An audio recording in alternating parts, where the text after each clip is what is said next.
نبی کریم صلی اللہ تعالی علیہ وسلم نے ارشاد فرمایا 3 لوگ ہیں جنہیں دیکھ کے رب مسکراتا ہے۔ یا رسول اللہ صلی اللہ علیہ وسلم وہ کون کون سے؟ تو محبوب فرمانے لگے ایک وہ بندہ ساری مخلوق سوئی ہے، آدھی رات ہے، رات کا پچھلا پہر ہے، اس نے اٹھ کے وضو کر لیا، مصلی پہ کھڑا ہو گیا خدا کی یاد میں، فرمایا اسے دیکھ کے رب مسکراتا ہے جو اس کی شان کے لائق ہے۔ مسکراتا ہے اللہ، یہ تو سونے کا ٹائم تھا، یہ تو گہری نیند آنے کا وقت تھا، رات کا پچھلا پہر، رات پوے تے بے درداں نو نیند پیاری آوے تے درد منداں نو یاد سجن دی ستیاں وی آن جگاوے، اور ساون کی کالی راتوں میں جب بوندا باندی ہوتی ہے،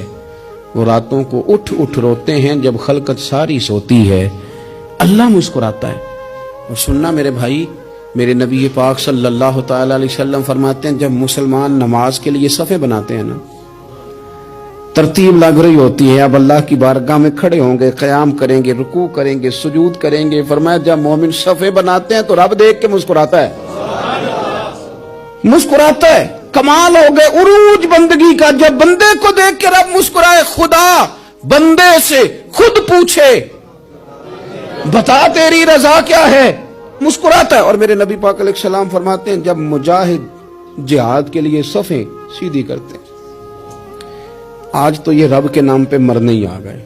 یہ صفوں میں کھڑے ہوں گے، ترتیب سے لڑیں گے، ترتیب سے گلا کاٹیں گے کافروں کا یا شہادت لیں گے۔ فرمایا جب جہاد کے لوگ صفیں بناتے ہیں تو رب انہیں دیکھ کے مسکراتا ہے۔ کتنے نصیبوں والا وہ بندہ ہے جسے دیکھ کے مسکرا دیا۔ او یار کبھی تیرا بیٹا تیرے سامنے مسکرائے نا چھوٹا تو تیرا دل باغ باغ ہو جاتا ہے، تیری ماں بیمار کسی ایک دن صحیح طرح ہنس پڑے تو طبیعت خوش ہو جاتی۔ مجھے بتاؤ نا جس کا رب بھی اسے دیکھ کے ہنس پڑے،